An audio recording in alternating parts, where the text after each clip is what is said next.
请啊，回头继续来看大甲妈今仔日绕境的第3天，早起这个乱叫是行到云林县，沿路的信徒除了热情，阁真热心。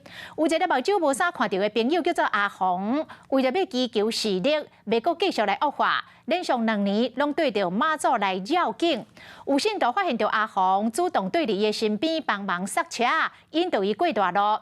另外，顶一届白沙屯妈祖来进香，有一个5岁小男童爱着纸棒对着乱叫，祈祷破病，阿祖赶紧好起来。这届伊嘛有来哦，伊讲哦，阿祖有较好啊，希望阿祖会当搁较好，所以这届嘛来对大甲妈绕境。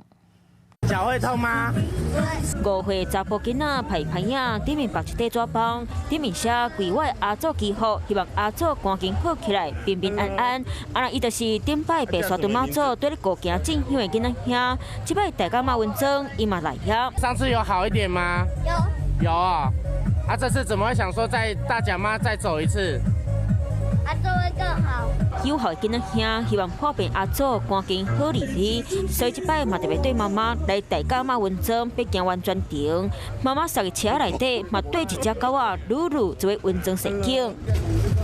文章队伍内底，各民众发现这个信徒目睭无方便，主动到刹车，带伊过大路，嘛陪伴伊行一段路。不要让他危险就帮忙，互相帮忙啊！吼。这个目睭无方便的信徒叫阿红，已经是第2年参加大甲妈文章，伊一蕊贵车眉，另外一蕊敢若剩0.1。希望妈祖保佑我的眼睛还能保持目前的看得到的视力这样。另外，这摆嘛有真侪外国人，亲像这2位少年的阿多仔，嘛特别来对大甲妈文章。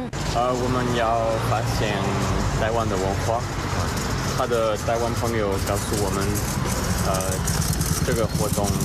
这2位西班牙籍的大学生，头一天为大家顶南宫出发，其中一个人行到较会酸，就伫咧2支脚当顶弄打沙龙巴士，佮继续行。沿路补给站物件800款，有这个信徒传800袋葱仔饼，为真正暝10点就开始伫咧煎。12年了。姐，你本来咧卖这吗？无啊，我是开路啊。葱仔饼芳开，城光区的人嘛来排队来领，下晝7点就送600袋出去。信徒讲，今年的人比过去疫情时啊更加多，800片真紧就送完。嗨，我是庄宇杰，想要看到更多的新闻内容吗？赶快订阅华视新闻的 YouTube 频道，并且开启小铃铛，跟着宇杰一起看新闻吧。